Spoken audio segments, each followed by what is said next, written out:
Hello and welcome to environmental science practice. Okay, దానికి సంబంధించి ఈరోజు మనం క్వశ్చన్స్ అనేవి ప్రాక్టీస్ చేద్దాం. Okay, so let's start. Don't waste the time. Environmental science is best defined as it is an interdisciplinary field in integrating physical, biological and social sciences to study the environment and solve the environmental problems. So B is the right answer. Which of the following statements are correct regarding the scope of environmental science? It includes study of natural resources with their conservation, right? It encompasses pollution control and waste management, right?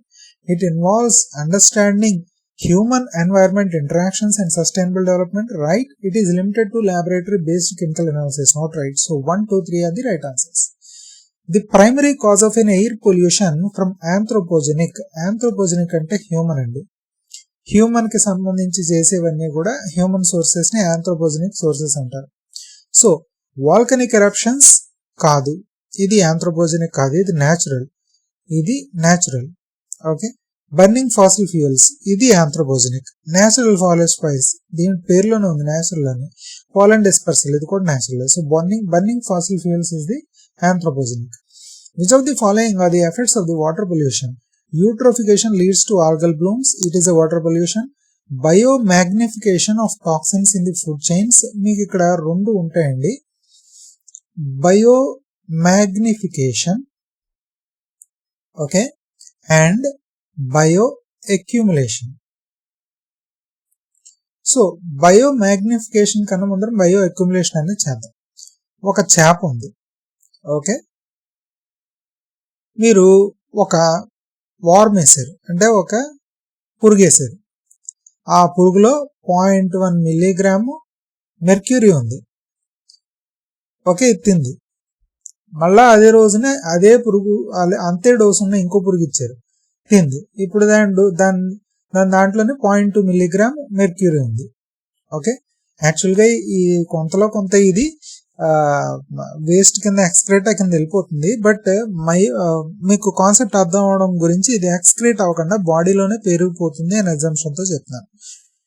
మళ్ళా 0.1 milligram ఉన్న mercury ఉన్న వార్మును మళ్ళా food కింద వేశారు. ఇప్పుడు మళ్ళా 0.3 milligrams అయింది. So అలా 0.1 మిల్లీగ్రామ్ పెడుతున్న కొద్దీ కూడా మొత్తానికి దీని మజిల్స్ మొత్తం కూడా ఎన్ని అయితే వార్మ్స్ పెట్టారో అన్ని ఇంటూ 0.1 మిల్లీగ్రామ్ ఆఫ్ మెర్క్యూరీ అనేది దీంట్లో అక్యూములేట్ అయిపోయింది. దాన్నే అక్యూములేషన్ అని అంటారు, బయో అక్యూములేషన్ అని. ఒకే స్పీసీస్ లో మాటికి ఆ టాక్సిన్ అక్యూములేట్ అయిపోవడాన్ని బయో అక్యూములేషన్ అని అంటూ ఉంటారు. మరి బయో మ్యాగ్నిఫికేషన్ అంటే ఏంటి? బయో మ్యాగ్నిఫికేషన్ వచ్చేసరికి ఒక రకమైన పురుగు ఉంది, దాంట్లో 0.1 మిల్లీగ్రామ్ మెర్క్యూరీ ఉంది. ఒక బల్లి ఉంది, ఆ బల్లి కడుపు నిండాలంటే ఇలాంటి పురుగుల్ని 10 తినాలి.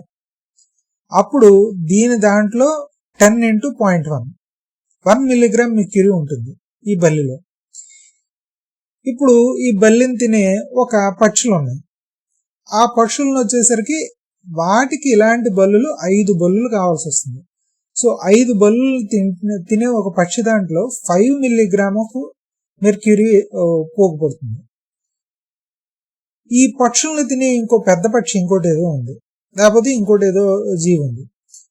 అలాంటి 10 పక్షులు తింటే గానీ దాని కడుపు నిండదు. అందుకని దాంట్లో పోల్చుకునేసరికి 50 మిల్లీగ్రామ్ ఆఫ్ మెర్క్యూరీ పోగైపోతుంది. అంటే ఒక్కొక్క స్టేజ్ లో కూడా పోగు పడిపోతూ ఉంటుంది, కానీ స్టేజ్లు మారుతూ ఉంటున్నాయి.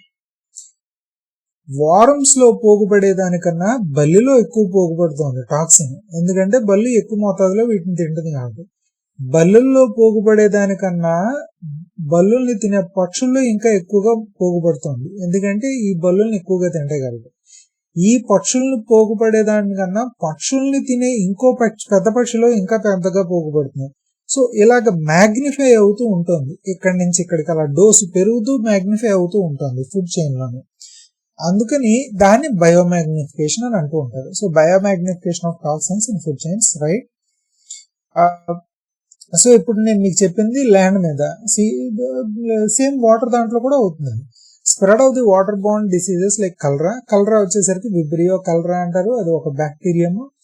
Increase in the dissolved oxygen levels, water pollution వల్ల డిజాల్వ్డ్ ఆక్సిజన్ అనేది తగ్గుతుందండి, పెరగదు. సో 1, 2, 3 అది right answers. Okay, and next one,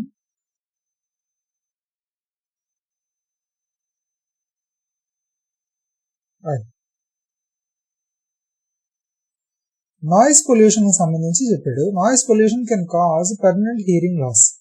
yes, prolonged exposure to noise above 80 decibel damages the hair cell in the inner ears, which is very true. So both A and R are true, and R is the correct explanation of the A. Okay nandi. And next one, which of the following is not a control measure for soil pollution? Use of biofertilizers and organic farming, ఇది control measure. It is a control measure, so ఇది correct. Afforestation and contour farming, ఇది control measure. Excess use of chemical pesticides, ఇది control measure కాదు. So C is the right answer. And proper disposal of the industrial influence, ఇది కూడా control measure. So thermal pollution అనేది దేని వల్ల వస్తుంది? Main గా హీట్ వాటర్ ని ఇండస్ట్రీ నుంచి డైరెక్ట్ గా లేక్స్ అక్కడ ఉన్న చుట్టుపక్కల వాటర్ లో డంప్ చేసేస్తే దాన్ని థర్మల్ పొల్యూషన్ అని అంటూ ఉంటారు. సో పవర్ ప్లాంట్స్ అనేవి డైరెక్ట్ గా ఇవి డిస్పోజ్ చేస్తూ ఉంటాయి. So 1B. మెరైన్ పొల్యూషన్ అంటే మెరైన్ దాంట్లో ఆయిల్స్ అనేవి ఒకసారి స్పిల్ అయితే కనుక దాని వల్ల జరిగే అనర్థాలు మామూలుగా ఉన్నాయి. So oil spills and plastic waste. Next nuclear hazards అనేది మెయిన్ గా రేడియో యాక్టివ్ వేస్ట్ వల్ల. So 3 is D. And air pollution వచ్చేసరికి vehicular emissions, BCDA. So first one is the right answer. Which of the following are they associated with the solid waste management issues అంటే leachate contamination of the ground water, నిజమేనండి. Methane emissions from the landfills, ఇది కూడా నిజమే. Health hazards from the open dumping, నిజమే.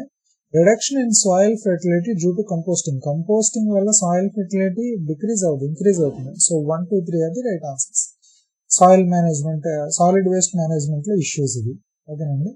And next one, climate change primarily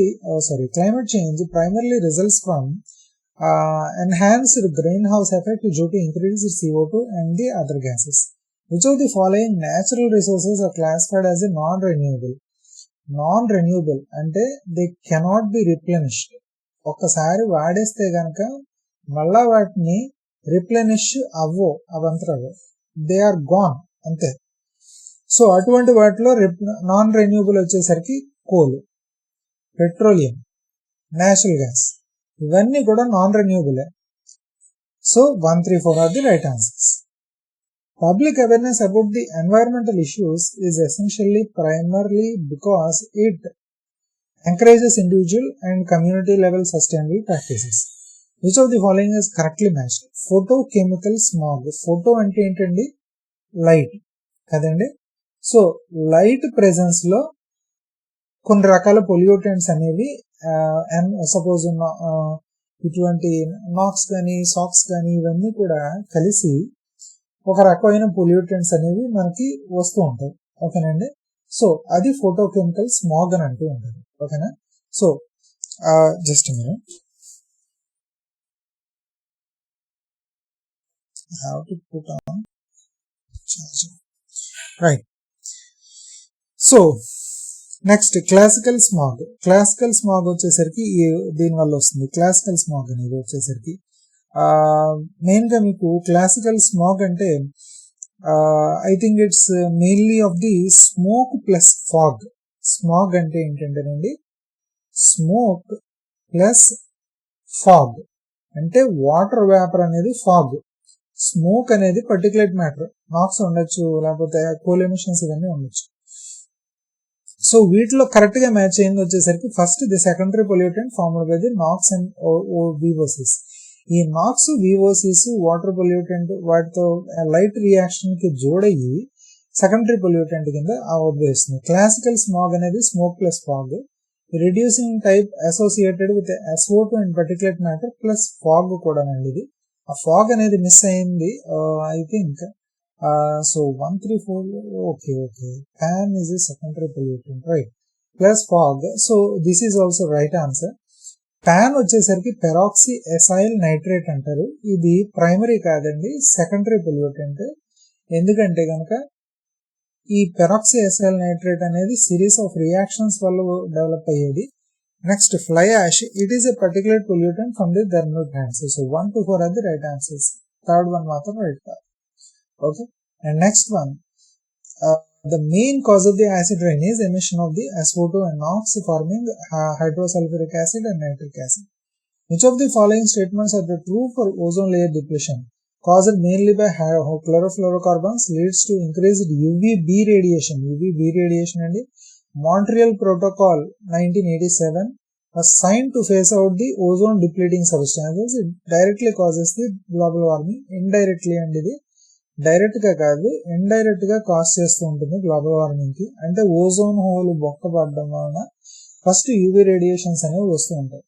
ఆ harmful UV radiations అనేవి green house gases మీద పనిచేసి ఇంకా యాంప్లిఫై చేస్తున్నాయి ఎఫెక్ట్ అనేది. So 1, 2, 3 are the right answers. It is indirectly amplifying, not directly amplifying. Eutrophication is considered a form of water pollution. Excess nutrients lead to algal blooms and depletion of dissolved oxygen. Both and are true, and R is correct explanation of A. Which of the following is not a control measure of pollution? Not a control measure for air pollution. Installation of electrostatic precipitators, ఇది control measure ఏనండి. Use of catalytic converters, ఇది కూడా control మెజరే. Promotion of the nuclear energy over the coal, ఇది కూడా control మెజరే. But open burning of the agriculture residue, it's not a control measure. It's okay. Next one, biomagnification match the following చెప్పాడు. Accumulation of non biodegradable substances in food chain. Food chain అన్నాడు, accumulation అన్నాడు. So biomagnification కళ్ళు మూసుకుని పెట్టేది. Okay, 1A. Next మినమటా disease. మినమటా disease వచ్చేసరికండి ఎప్పుడు కూడా మీకు mercury వల్ల జరుగుతూ ఉంటుంది. మినమటా మెర్క్యూరీ, ఎంతో స్టార్ట్ అవుతుంది. So 2 is B.